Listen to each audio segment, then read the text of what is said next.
Welcome back to another edition of the Bloomfield Pride Points. Today I'm in the NJROTC room, which I know this is a program that a lot of our community is very proud of and knows we have a great tradition and long-standing tradition.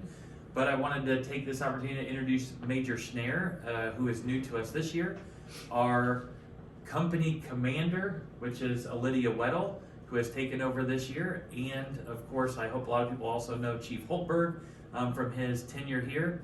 And so let's jump right in and get some questions about our program. So how long has Bloomfield had an NJROTC program? Well, the program began in 1989 as a satellite program under Washington High School.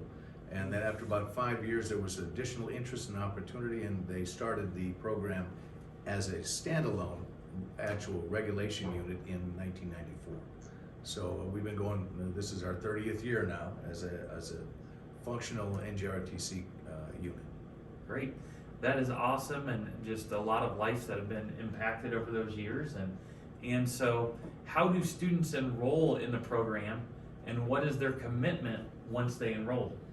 Well, the program can be gotten through the career counselor.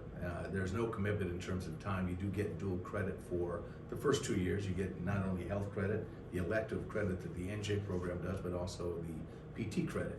And then after that, those that stay have the benefit of, should they choose a military career, it enhances that advancement initially, but there is no commitment. So. Great. So what are the goals of the NJROTC? And talk to me about community service hours. Ultimately, we're just trying to make better citizens at the end of the day, and likewise teach them responsibility. They have billets that come with inherent duties that they have to carry out throughout it, so it's just responsibility. The community service, they're encouraged to do 20 hours throughout the year. Our students right now, we're sitting about 45 hours on average for the community service, so exceeding well beyond what is expected, and they're out there in the community a lot, which is good. That's great, and I know that's one of the reasons our community appreciates it, apart from the competition success that we've had, which I'll get to that in a second. But a question I think a lot of people might have is how much pressure is put on the students to join the military after going through this program? Well, the program doesn't put any pressure on any of the cadets to join the military.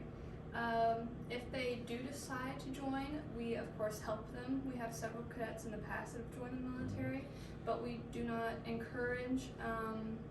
This unit is not about joining the military. It's about becoming leaders and helping with discipline and stuff like that. That is great. And if I may, I'd like to add as well that the unit itself is evaluated from the Navy's perspective on how we train our people and what we do, and so they're keeping us straight as far as their expectations. But we get more acknowledgement and reward from kids that go to college than join the military. So there's no incentive for us to push somebody either way. But we want them to have a choice and to be prepared for that choice. So college is a better option for us and for them perhaps. But whatever choices they make, we're here to support that. So we're the coach that they call when there's trouble in the school community, and we're the individual that they come to when they need that kind of guidance.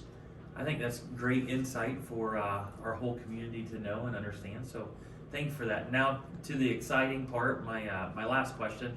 Explain some of the competitions and also the successes that we've had.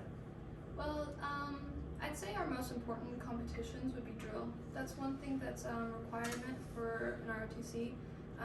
We are very lucky to have such dedicated cadets to make a drill team.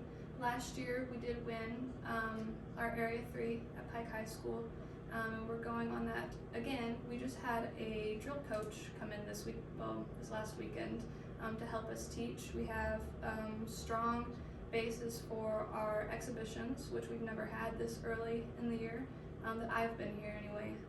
We also, since we have such a small unit,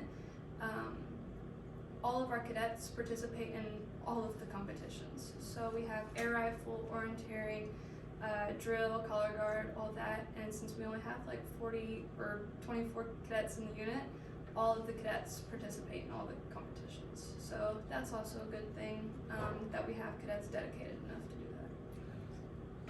That's great. I appreciate you guys taking the time for another edition of the Bloomfield Pride Points.